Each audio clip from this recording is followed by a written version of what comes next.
Welcome to yet another interesting edition of The Verdict. Today we have another interesting topic of discussion, critical issues ahead of the poll day. And my special guest on the program is none other than the Zambia Must Prosper movement leader and member of the UPND Alliance, KELVIN BWALYA, commonly known as KBF. Welcome to the program, sir. Thank you very much, Mr. Soko. We are glad that you could find time to be part of the program. Indeed, it's been a bit of traffic, but we're here. Interesting. Well, our dear viewers, you'll be able to participate on the program later on by dialing the numbers that are scrolling on your screens to be able to ask our guest some questions based on what we are going to discuss on critical issues ahead of poll day. To get the program rolling, Mr. KBF, I want to just get your understanding on analysis. How has been the campaign, especially amid the COVID-19 pandemic? The campaigns so far have been plagued with a lot of novel things, a lot of problems which we didn't anticipate, because obviously this is a disease which is ravaging the whole, well, let me say the whole world.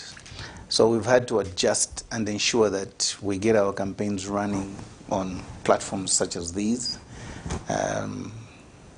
radio, a few road shows before they were stopped, and obviously the planning which has been going on in the background has helped us. And now we are full throttle, I guess. Since the suspension of our political campaign rallies, how has the suspension been fairly enforced, according to your assessment? No. I think you understand that when you're dealing with a third world country, most of the campaigns are tilted in favor of the ruling party. Why do you say so?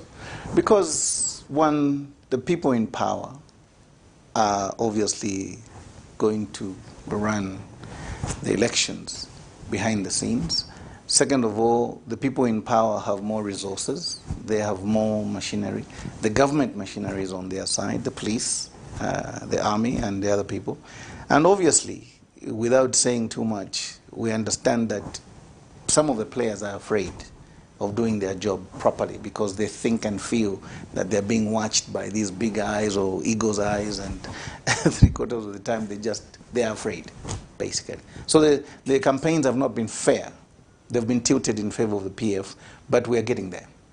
And I want to understand something. The other countries, such as Zimbabwe or Australia, in the wake of the COVID-19 pandemic, they had locked down their countries or prevented entry. But if you were in that position, what would you do? To make a decision, for instance.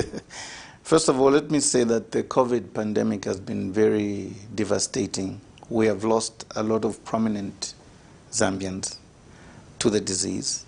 Condolences to the families, relatives, friends. I've lost some family members, some relatives and friends to this disease, and it's been rather sad that we were not prepared enough as a nation.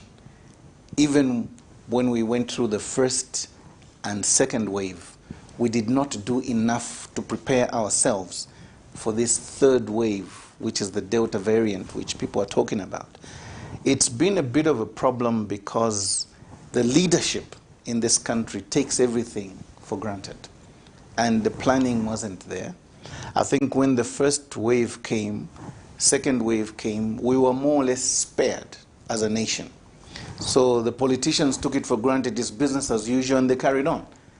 But this variant which has come now has really impacted the country, and it has hit us left, right, and center to a point where now the politicians understand that it is real, and they are trying to do haphazard measures to try and help the situation, but they're not helping. There has been no, for example, formal address of COVID by the Republican president, which is unfortunate.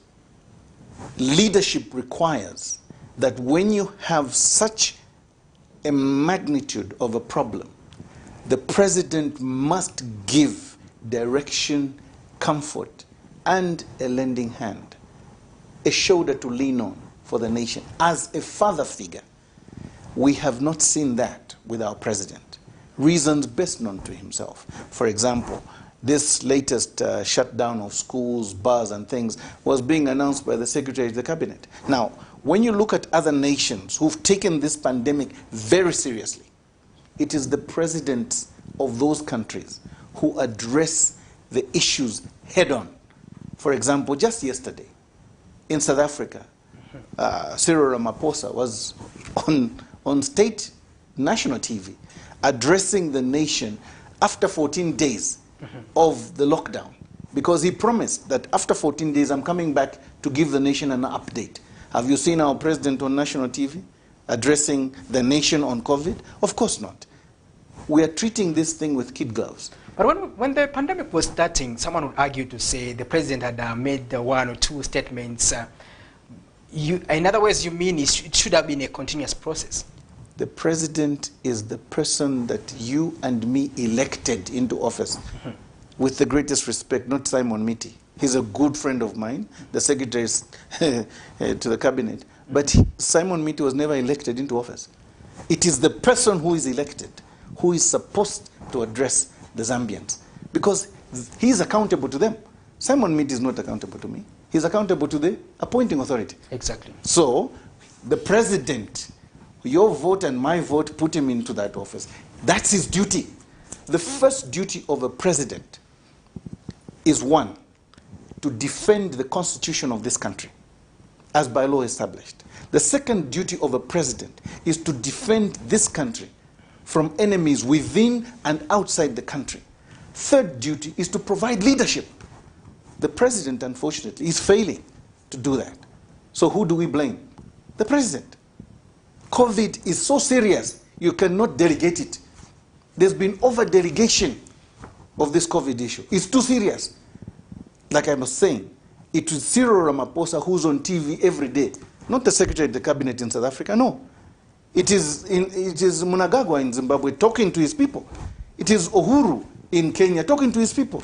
It is Boris Johnson in the UK. It is Biden in America talking to his people. He is the one they elected. He is answerable to his people. What is my big brother Edgar Chagwa scared of? Doesn't he have the facts? He doesn't have enough scientific knowledge. He doesn't have enough facts from the scientists. Why is he not facing us to tell us what he knows? People take things very seriously when it comes from the president, not a delegated authority. So I'm sorry, we have not treated this COVID with the seriousness that it deserves. Would you be in a position to recommend that we would have closed our borders to avoid importing the COVID? Immediately. For example, we kept flights coming into the country. For what? We don't have a national airline. Why are we keeping our airport open? We should have immediately closed the airport. We can say trade. What trade? How much in terms of trade do we do by aeroplane here in Zambia? How many cargo planes bring things here? None. It took Emirates, it took Ethiopian Airways and other airlines to tell us they're not picking passengers from Zambia. That's when we took things seriously. Oh, red alert. We can, because now you're being told by the other nations, you're sick in that country. We cannot pick up people from your country. That's when you realize, oh, people are looking at us from this angle. But we knew the facts. Why didn't the president address those issues properly as a leader? Why delegate? I know Simon is a doctor, but it's not his duty to talk to Zambian people. Simon never went on a ballot. No one elected Simon. Mr. Miti was never elected by you or me or anybody else. We voted for Chagwa. It is him to address us. It is him to address these national issues. Don't over-delegate. That's failure in leadership. In the past 2 months, you've been very quiet and not saying much. And we want to find out, but a number of issues have happened, though, in the country. We have seen the same increasing COVID-19 cases. True. And the issue of the Zambian economy. We are seeing inflation being on the rise. Do you think we can change or slow down the increasing inflation as a country? Yes and no. Why do you say so? First of all, I've been quiet because we've been talking about COVID. And unfortunately, some of us are married to medical people. My wife is a medical doctor. So certain rules were given to me from my home, which I had to obey. Exactly. And take, obviously, this COVID rather seriously. I know that some of my people and our supporters out there would like to see us on the road, meeting them and talking to them. Our people, I want to assure you, we have not run away from you. What has happened is we have taken this COVID very seriously, and we're listening to medical professionals advising us on how to relate to you. So we'll be more on radio and TV in conveying our messages to you. So you can forgive us, but where needs be, we shall travel and we shall come and see you. Now, coming to the question of inflation, it is a very interesting question that you pose, because unfortunately the economy, the Zambian economy, has been taking a downward spiral. I know some of our political players, especially within the ruling party, have been trying to blame COVID for the economic woes that the nation is facing. I tend to differ. We've been on this downward spiral because, one, of lack of proper leadership, political leadership. Two, mismanagement of our resources. Three, we have been on a corruption spree. Four, we have been on a stealing spree by the officials in government, especially the ministers before they left office. Five, and most importantly, there has been a very serious problem with our procurement system.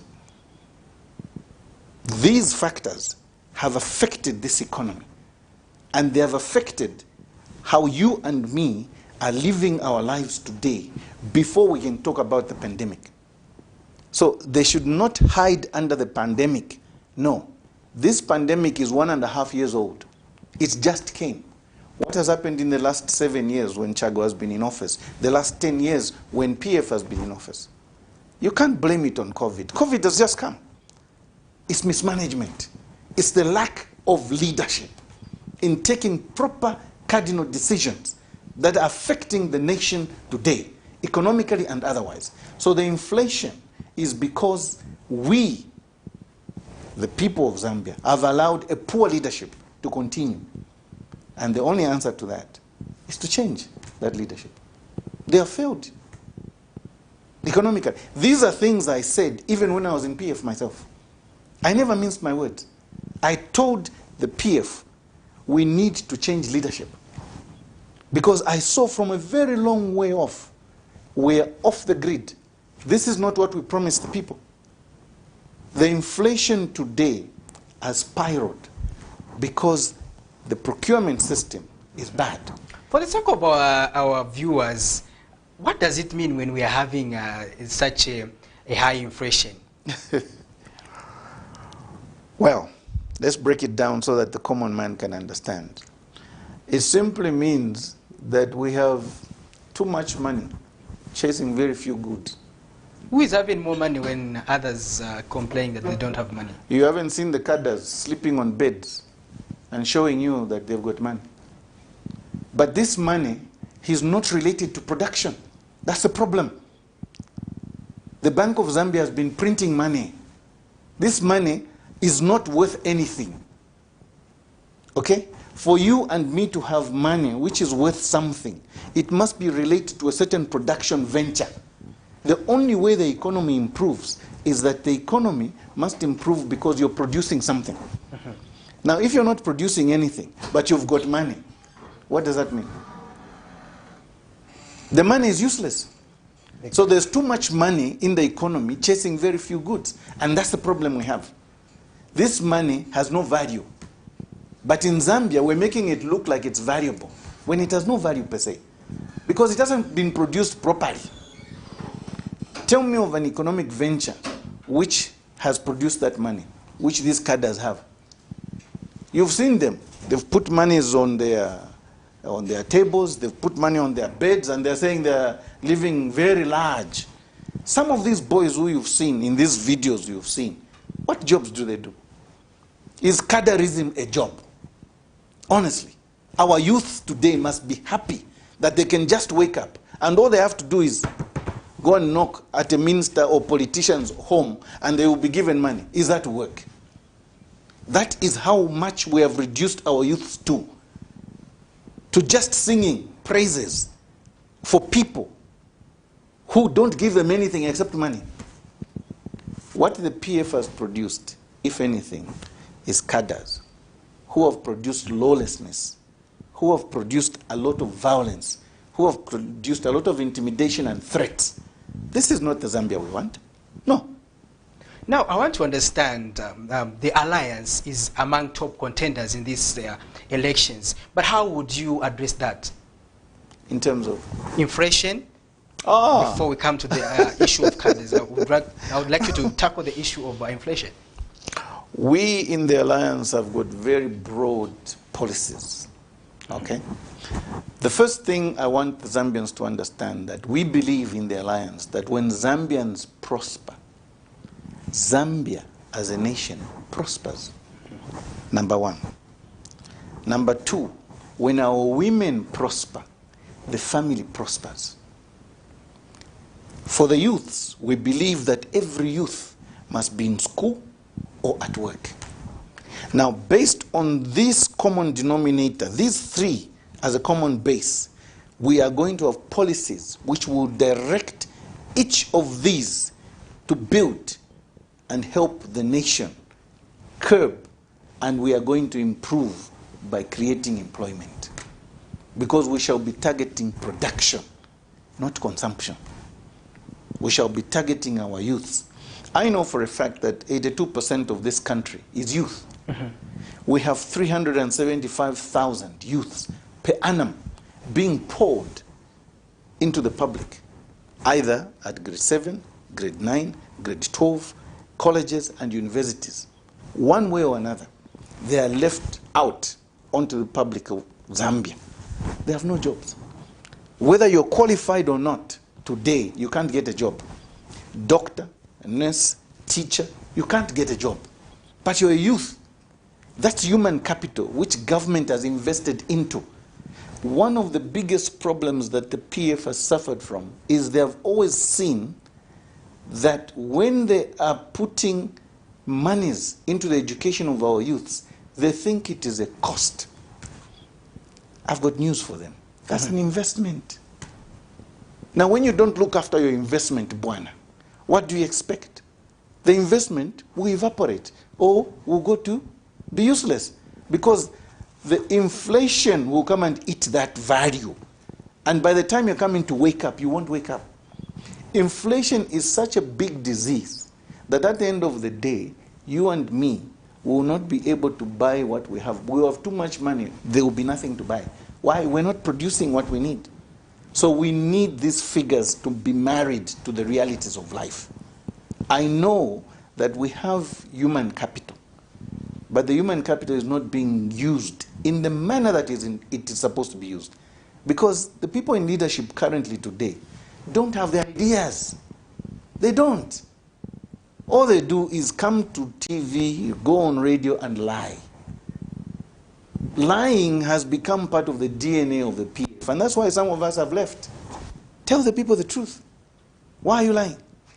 Interesting. Well, our dear viewers, in case you are just joining us, I'm hosting Mr. KELVIN BWALYA, commonly known as KBF, coming from the UPND Alliance, and this program is powered by the UPND Alliance. You can also participate later on the program by dialing the numbers that are scrolling on your screens. Now, that brings me to my next question. Yes. And in some various interviews that you have undertaken with various media houses, you have also indicated that this year's presidential, parliamentary and local government elections will be about the economy. Oh, yes. Just clarify that point for me. Oh, now you're touching a topic which is very dear to my heart.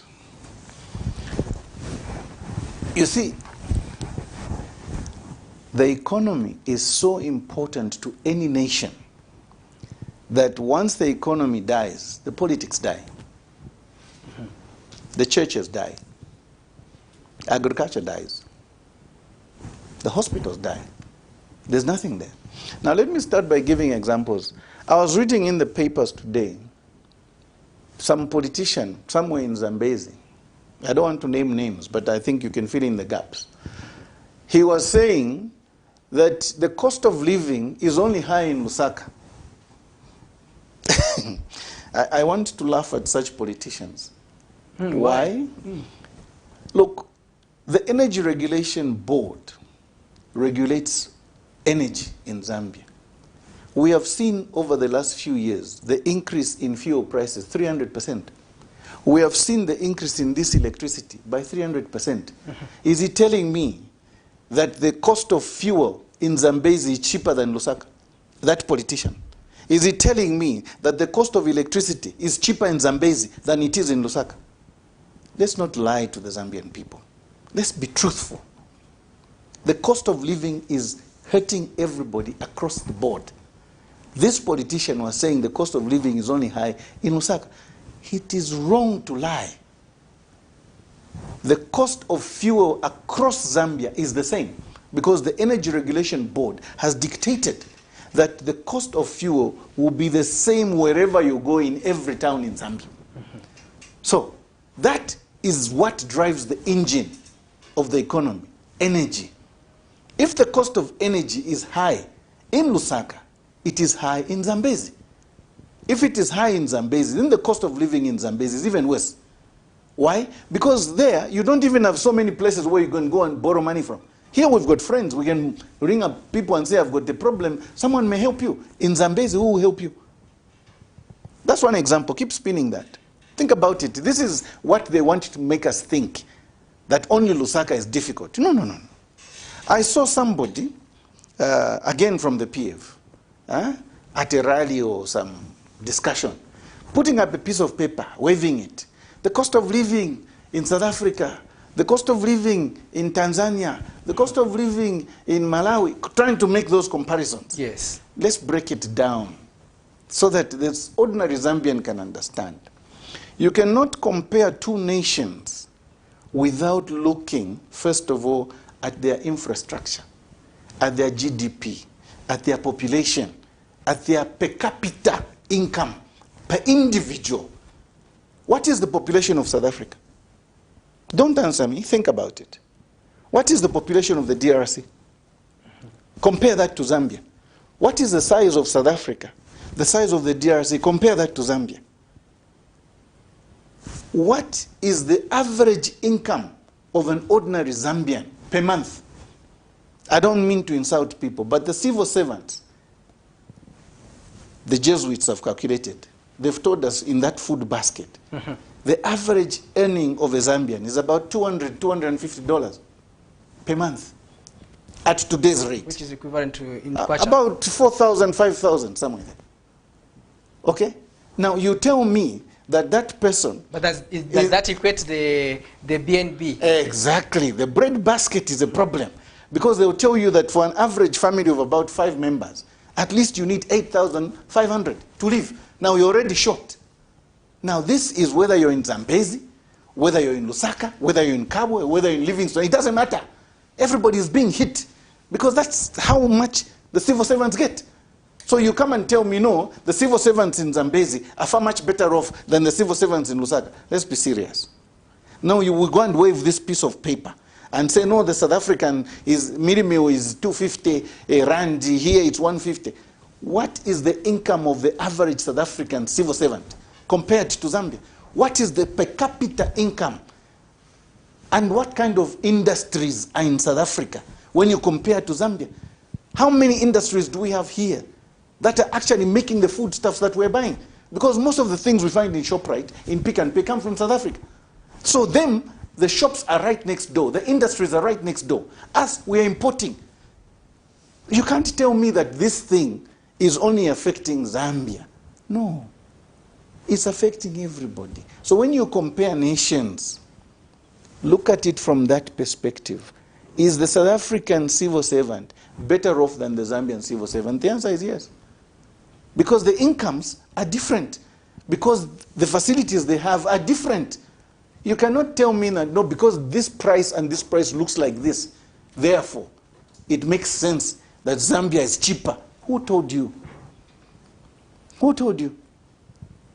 You can't, you know, in economic terms, you've got to read a bit more before you come and start lying to people because you want to seem like you're knowledgeable.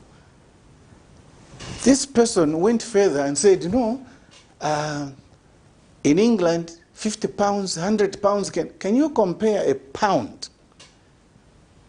against the Zambian kwacha? Are you honestly telling me the truth? You can compare the pound sterling to kwacha in terms of value. You can't. What is the population of the UK? But look at the size of the nation as well. The UK is 6 times smaller than Zambia, but it has a bigger population. Therefore, they're able to produce because they've got industry, commerce, and trade far much better, which is more developed than the Zambian market. For me to travel from here, if I'm in London, for example, and I'm trying to travel to the second largest city in England, Birmingham, I won't even see that I've entered Birmingham. The cities are so close. But if you want me to travel from here to Zambezi, as the other guy was arguing, how much fuel do I need? Is there a train system between here and Zambezi? Are there planes between here and Zambezi? Can Zambians afford that? There they do. Because if he flies or he wants to drive, you won't even feel it. The amount of fuel he's going to use is far much less because the towns are so close to each other. The whole of the UK is about the size of the Copper Belt. Zambia as a nation is 752,000 square kilometers. It's big. So when we say this nation is suffering, we are comparing the bread basket. How much does it cost for the civil servant to feed his family? That's the issue.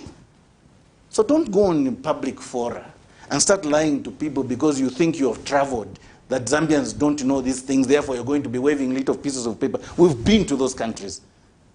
We know how they live. We know what the food basket there is compared here. If somebody there is getting, say, 2,000 pounds and the Zambian is getting 4,000 kwacha, are you honestly going to tell me you can compare that? Because multiply that. It's not the dollar, it's the pound. What is the pound against the kwacha? The rate. It's more than the dollar. So what exactly is that guy getting? In terms of real money, that's the argument you should be putting up. No, by minimum is 150, here it is 250. That's nonsense. Let's not play with the Zambians. So the real question I want to ask these politicians who go and want to play these funny games with the Zambians is this. How gullible, how stupid do you think the Zambians are? Why are you taking the Zambians for granted? The Zambians are awake, bwana. They're not stupid. They read, they can see these things and they can compare. You can even argue, no, the minimum price in Congo, Katanga province alone is the whole of Europe. You haven't gone to the other Kasais and the Bujimai, and you haven't gone there, just Katanga as a province. It's the whole of Europe, that size. So in terms of travel, there are 6, 7, 8 countries in that province. They're close to each other. So they don't use too much. But you, if you're in Lubumbashi and you have to go to Kinshasa, you have to get on a plane. It takes 2.5 hours in the same countries for you to get to Kinshasa. From Kinshasa to another place where they mine the emeralds and the diamonds, it's another 2 hours. This country is big. So you can't compare. When you begin such arguments, you must be very careful because you're exposing your ignorance other than trying to play games with the Zambian people. You must be very careful. South Africa here cannot be compared to Zambia per capita income. You can't. When we debased the kwacha, The kwacha was doing far much better than the rand. How many years has it taken? The rand is gone up. The kwacha has gone down. Why? Mismanagement, corruption, stealing, abuse of authority. Those are arguments I'm going to put up. Because for me, you're now telling me, no, we must compare, because you can't. Even when you compare this little country here called Malawi, in terms of size, compared to Zambia. But the population in Malawi is as good as Zambia. Do you see where I'm going? If you're traveling from Lilongwe to Blantyre, what's the distance? Basically, the country is finished. But if you have to travel from Livingstone to Nakonde or from Livingstone to Mbala, how much fuel do you need? A lot. These are issues. It's common sense, bwana. So you can't say, no, but the Zambian fuel is 17 kwacha. No. It's the cost of living within the production sector of Zambia. And how much a Zambian, an average Zambian, earns per month as a civil servant, as a policeman, as a teacher, as a soldier, as a businessman. How much does he make per month? How much profit? Those are issues. Interesting. Well, our dear viewers, in case you want to participate on the program, you can dial the number on your screens or on our MTN line, that is 0968675273. On Airtel, we are on 0973167840. You can interact with our guest. Now, that brings me to another issue. But what would be your argument, considering the point that has been advanced by the governing Patriotic Front to say they have actually delivered on infrastructure development, and they have something to show as a government? Infrastructure. Let me say this without being difficult. Infrastructure is a precursor to industrialization. Road networks are important. Railway networks are important. The airline is important. You need a lot of infrastructure for you to do things. Having said that, the PF cannot boast of infrastructure because they have been using that infrastructure as a conduit to steal money. How? Through corruption. How is it? Through bad procurement. Basoko.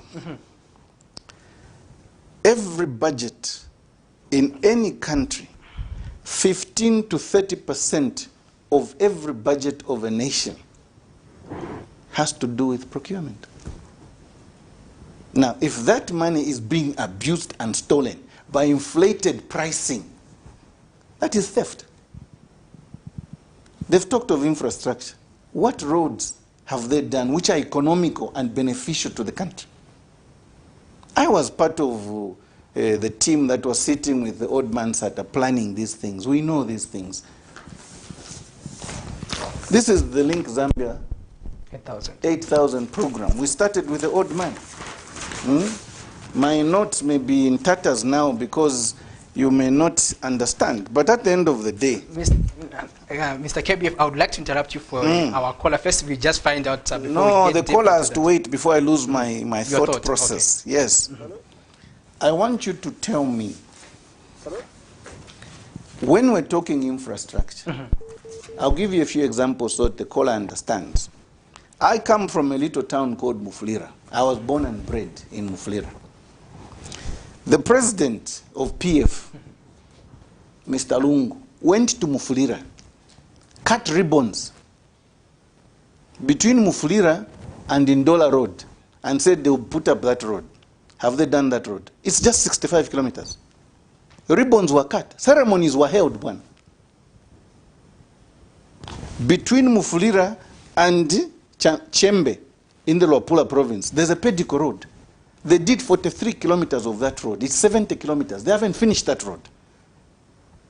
This is a road that connects two provinces, Luapula and the Copper Belt. Have they done that road? No. Let's go to the Eastern Province. Chama, Lundazi.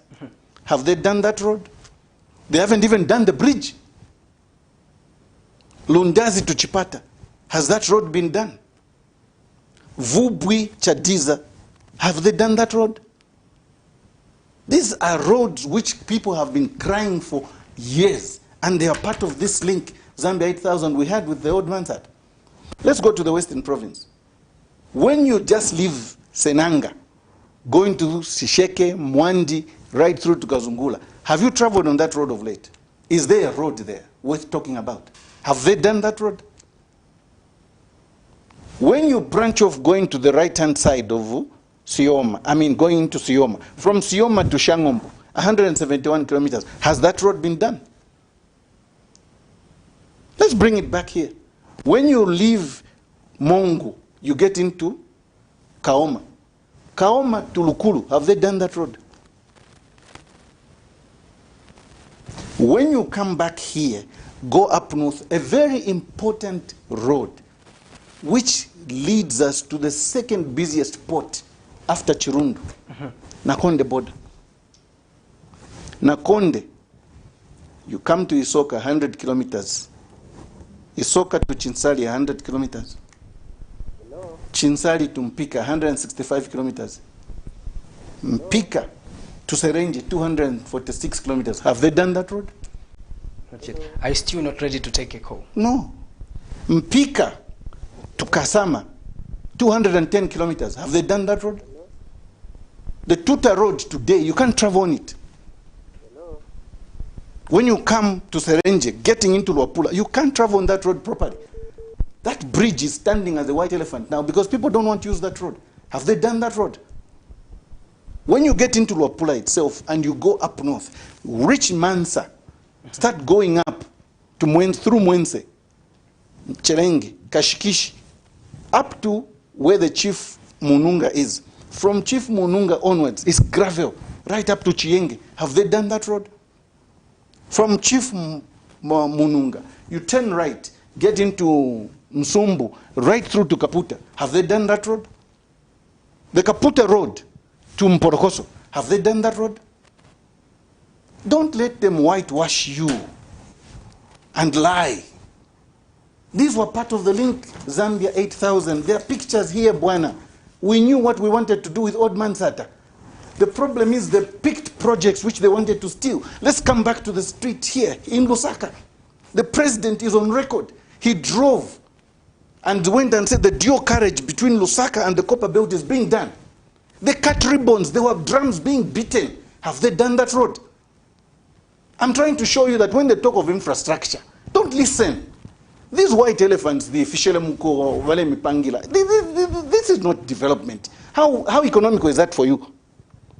There at Long Acres, when you get on that flyover bridge, you avoid a bit of traffic there. How economical is that to you? You tell me. Go to Makeni in Chawama, where the president came from, okay? He has built another flyover bridge there. How economical is that? How is that adding to value here? Is that an economic road?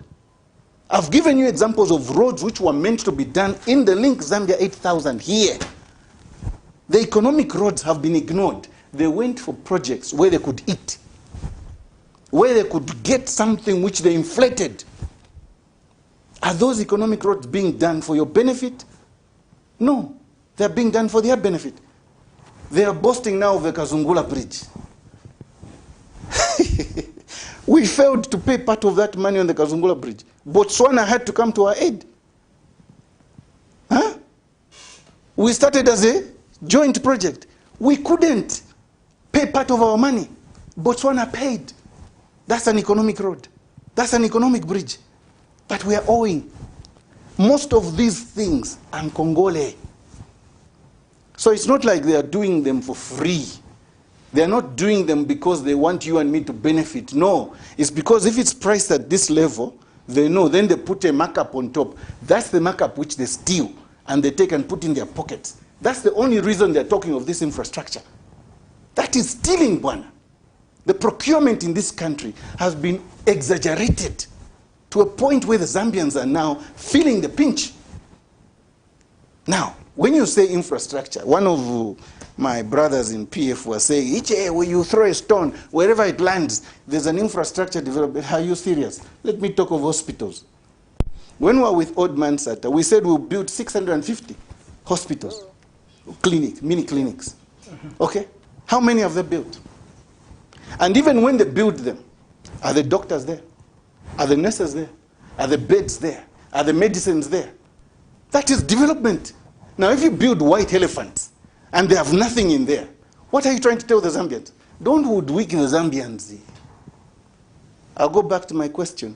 How gullible, how stupid do you think Zambians are? Zambians are awake, Bwana. They can see these things. Talk of the schools. They've built a few schools here and there. Are the teachers there? Are the desks in those schools? Can you tell me, it's an argument they're fostering, that they've done infrastructure. Infrastructure for white elephant only, for people to see, but there's nothing happening in those areas. You may argue, yes, Levi Mwanawasa Hospital is functioning, but was it meant to be at that level? The Chilenje Hospital, was it meant to be at that level? It's because of COVID that they've even pushed it to be a COVID center. But at the end of the day, some of these infrastructure projects were just conduits to steal money. We know these things. Was anybody fired because of the corruption? Was anybody fired because of the inflated prices? Nobody was fired. Why? I've given you infrastructure. What infrastructure? What infrastructure can they point at which has benefited you and me? How many road accidents do we see on our phones every day? The other day there was a leaky bus bumping into a truck on that same road I'm talking about. People die every day. Power tools, people die every day. Or along that Nakonde road, people are dying every day because the road is bad. How else do you want me to argue that infrastructure is a fake project? How else do you want me to argue? We can take a caller now. Hello, you are through to KELVIN TV. Yes, good evening. Good evening. Your names and where you are calling us from? I'm Morgan calling you from Toledo. Mr. Morgan, you can go ahead with your contribution. Thanks. I'm happy for what KPF is trying to talk about there. It's a good analysis. Okay. What we want is just us to protect the vote. Because we have seen these guys, they want to get the election all votes. So the best way to find the means and how we can protect the vote, and also we usher in good investors like the KPF and the HHNS team. What's the name of the man? These guys have made us failed actually terribly. We cannot every time suffer in this country, which we have our natural resources, while others they are benefiting the majority and they are suffering in Zambia. Well, Mr. Morgan, thank you. Us find means and ways how we can protect this country and also protect the vote and we reach on top workers and we go to point. Well, we thank you for your contribution. Thank you. Let me just comment on Morgan. Morgan, I know a lot of Zambians are worried about how we are going to protect the vote and what we're going to do when it comes to the elections. But you remember, I am one person who never discusses strategies on TV. But I can assure you that we're putting in place measures to ensure that we protect that vote and to ensure that the Zambians get the result which they want to get out of these elections. Because I know you sound very youthful. I know perhaps you're one of those youths who's worried about your future. Worry not, my brother. We shall look after you. And tell your friends to tell their friends and their relatives that the alliance is moving. And we shall be attacking left, right, and center, but especially from the central position. We shall be hammering them, Bwana. Don't worry. Just make sure that you and your friends go and guard that vote. When you get that voter protection education, make sure that you are there 24/7 until the results are given out to the Zambian people. Please, it is in your hands. It is in the hands of you, the youths, to ensure that you get the leadership and answer that you want. Interesting. Well, I also want to take you to another interesting subject that you've been talking about, especially when you have public discussions, is the rule of law. Yes. I want to find out how you've assessed in terms of how the country is faring, in terms of upholding the rule of law, as well as how you would want to do it probably better, and or if you identify inefficiencies. All right. On a scale of 1 to 10, in terms of the rule of law and good governance, I would give the PF 2 out of 10. Why? I'm a lawyer. Let's start from there. I don't believe in breaching the Constitution. One of my departure points with the current government is when they started playing with the Constitution. That I said no. I'm on record. I've been very consistent, and I'm very clear about that position. I know the courts have ruled in one way, but I'm saying to the Zambians now, this is now in your hands, Zambians. Put the courts on the one side and let them sit on the one side. But here's the question. How many times do you want Edgar Chagwalungu to appear on your ballot paper? The law says 2 times. He wants to appear there 3 times. I am saying to you, there is no third term in our constitution. It is up to you and me to ensure that this goes to a no third term vote. We must ensure that we kick out PF because they are breaching the constitution. On a political front, forget the legalities. I'm not worried about the law. The courts can say what they want to say. That's within their discretion. But you, as Zambians, must decide that there is no third term. No person who appears on for the third time on a ballot paper must be elected as president in this country, for now and the future, because this is what we fought for. When MMD was fighting UNIP and they came into power, this was one of the major things that we insisted on. Some of us who were in the legal team then, who were still in the legal team of the PF with the odd man side, we insisted. Twice elected means twice elected, Bwana. Okay. Having said that, and having given them 2 out of 10, because according to me, they are fighting the constitution, look at the governance systems. How many institutions of governance does the PF respect? They have made the police subservient to cadres. Police are afraid of cadres in this country. A man in valor, in uniform, who is supposed to protect you and me with a badge, is afraid of the cadre simply because it's got a chitenge with someone's face on it. That's lawlessness. In this country, we must stop that. Do we need that security wing in the country? That is part of the lawlessness. That is militia. Now, I'll take you back. I don't know how old you are then, Wasoko, but some of us have got a bit of history. When my young brother, from another mother, exactly, Julius Komaki Kaela, I'm aware of him. When Julius was hacked on his way to the airport, when Mamdala Basata was launching the groundbreaking ceremony for that new building we're seeing at the airport, who hacked him? Was it UPND? No. Those were internal fights within PF. You and I know. There were internal fights within PF. So who has been perpetuating the violence in this country? It's the PF within PF. Now they've transported it to other areas. Julius Komaki, I found him at Levy Hospital, almost dying. Maybe he has forgotten, but I'm reminding him. And his friends will know. Richard Chandanyela, you know what I'm talking about. Benji Siwila, you know what I'm talking about. We were picking Julius in hospital, Bwana, almost at his deathbed. Hacked with a panga by fellow PF cadres. Was that UPND? Was that DP? No. It was PF on PF.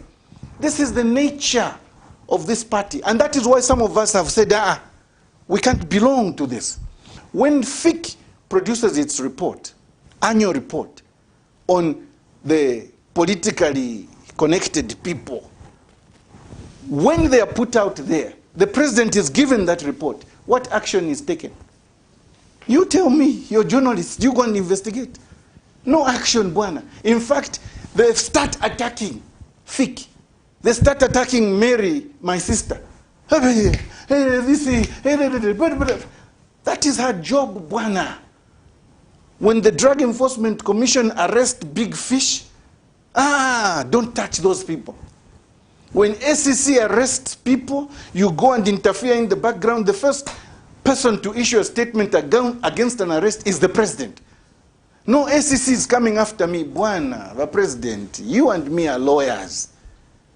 You are immune. You can't be prosecuted as long as you're president until your immunity is removed. So how can people be after you? That statement you made, Bwana, was meant to block SEC, to send a message, a covert message to say, don't touch this person. Why? We can't. Look, in this country, we know how we protect those who are good to us. Our blue-eyed boys, so to speak, isn't it? So when we protect them, we issue a statement as a president. No, SEC is after me. Who can go to State House and arrest Edgar Chagwalungu as president from SEC? Let's be serious. That statement was meant to affect that prosecution. And it did. When a civil servant is put on a charge in a criminal case, the law says he must go away from the office. Put him on suspension. Which minister in this government did you see being put on suspension because he's got a charge sheet from either a criminal case or from SEC or from DEC? None.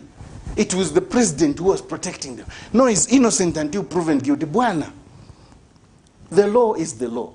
We know he is innocent until proven guilty. But as long as he remains in office, he's going to affect that case. You're arresting a minister of health then, my young brother Chitaru Chirufi, at 12 hours, 14 hours. He's in parliament giving a ministerial statement. What joke? I mean, I'm going to ask the same question. How gullible, how stupid do you think Zambians are? We are watching these things, Bwana. We know these things. So what did it mean? Good governance cannot be part of the DNA of the PF system. Why? They know how to protect each other. Me, I'm not going to be part of that. Interesting. Can we take that caller? Hello? You are through to Kamni TV. May we have your name and where you're calling us from? Hello, we can get you. I'm fine. Yes. May we have your name and where you're calling us from? Matthews. From where? Matthews Kukawe. Matthews, you can go ahead with your contribution. Now in the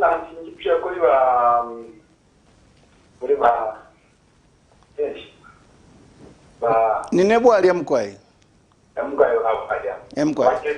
Mkwai. na tinjimkushe na toka program wino. Na mbomuti mu obuteko corruption na ichiramo ama infrastructure ndaramo toba esho bayi wo wingi mumbeni kushya ko tumuche Ipintu chawachari before PF ne yaba. Paliko kusano na ngochimo chini. Then number 2. Mu PF china mali ba binchi. Mali ba baze. Nga muyupi ndiye kusho. Muna mali ba baze ndina mutamwaba. Pusharo kuli ba KPF. Mkwai totela mwe valetu kongo kufuma kukabwe. Is there a difference? Nshishwenga ninkonkeri pushonga mimonekele whether muleipsha efo chali yakaleas in terms of limbipaisa bako bridge ya new babako musebo wa new ndesumina tetinkani fimo okay nafi chinjako but iri pusha mufidoko ipshinchita yonse was that the real cost of that infrastructure which you are seeing And the answer I'm giving you is no. Some minister, some procurement officials must have eaten some money from there, and we've got evidence. And the goodness is this, nde mulaya. Okay? Umula nduta ubola. I've been practicing criminal law for a very long time. Umula nduta ubola. So bamobakesa alondola bafe bachitire. Because shirenda lama, shavalanda abena Zambia. Ebale chuliramu. Number 2, mu UPND, ushemwali wa violence, nangutamwa wa violence. I can't speak on UPND as a party per se, because in Navanandi, from the Zambia We Want Alliance, to ile panga alliance na wa UPND, so tuombe de chapamo.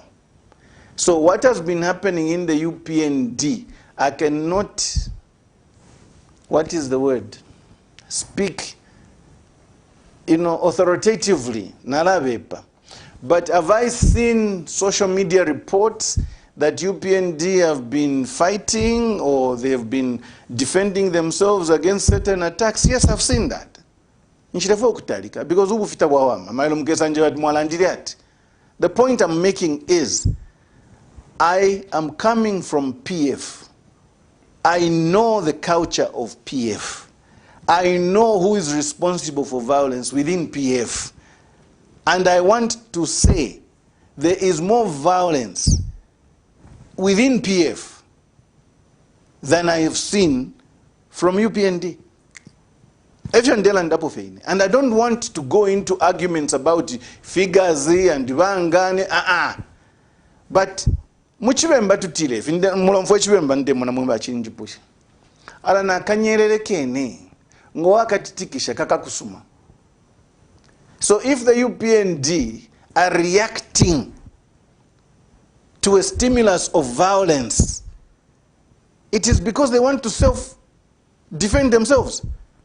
But insha umfuapo liminalabe pobufi insha umfuapo okutila yo ba UPND na babike myotoka 20 bapepeko muntu ba muipane fyashara. No, but here's what I've heard and here's what I know. My young brother Stephen Kampyongo was Minister of Home Affairs in the PF government. Almost every by-election to Akwete, whether at ward level or at parliamentary level, somebody died. Was Stephen Kampyongo fired? That's a question you should be asking. Recently, just before Christmas, it was Fuminekwe. By Tidio Munandi, HH, at Wamuite police headquarters with a call out. Okay? A prosecutor I knew, a prosecutor I worked with, who is actually, he was a client of mine, Kuofes Nsama, was shot dead. Another guy called Kaunda was shot dead. Have you heard anybody being prosecuted because of those cases? That's the kind of violence I'm talking about. It's institutional violence because it is perpetuated and supported by people in authority. Now, Mr. KBF, as we draw closer towards the end of our program, I want us to discuss these two important questions as you wind up. Are you going to make sure that the election is not rigged, especially in in the northern part of Zambia? That's a question that is coming into our system. And is there also a need to revisit the country's constitution, looking at the third term issue, which has been fully resolved up to now? And you also touched a bit about it, but I want you to conclude with those two issues. I say that within the limited powers, within the limited logistical support that we are receiving, we are giving an undertaking that yes, we want to protect the vote. How? And ensure. I cannot discuss strategies on TV. Because if I start telling people how I want to do things, they'll start saying, oh, mumakeni, fine. But the advantage I have, at least, is I know where I'm coming from. PF. I know certain systems, I know certain things. So I'll know what to do. Openly. Secondly, mwachipusho kutila constitution. It is a very clear and obvious danger that the constitution presents. To some of us, it was a clear, straightforward answer. The Constitutional Court ruled otherwise. So obviously, we have to make it more clearer that today is what the Zambians have been saying throughout all the constitutional review commissions. No third term. And this is a message I want the Zambians to leave this evening with. If vote Tuleyako is about a third term for one person, and we must make sure that we go and say no third term pakuvota. Elo pakuingira muriamo mbokoshi chikale mukalipa. That all these years we've been saying no third term, and somebody still wants to play with us. Kwata tule tontonkanya. How gullible, how stupid do you think the Zambians are? Each Zambian ngawamukuingira mu box. A question ukale pusha. How stupid does this person think I am? Pakutimu third term. Once you answer that question, go and vote. Go and vote. Because I'm telling you, once you answer that question, you won't answer it in a stupid way. Thank you. Well, our dear viewers, we've come towards the end of the program. We've been hosting the Zambia Must Prosper movement leader and member of the UPND Alliance, KELVIN, BWALYA, commonly known as KBF. For our dear viewers, some of you we couldn't take our calls. We wanted to allow our guests to explain as many issues as possible, but we still hope to host our guests in other segments that have been sponsored by the UPND Alliance to clarify other issues. As you already know, Zambia will be hosting elections on the 12th of August, where everyone is expected to go and cast a vote. Given that you are eligible to vote, remember, ours is a platform to give you our guests so that you can interact with them. And in the end, you should make the verdict.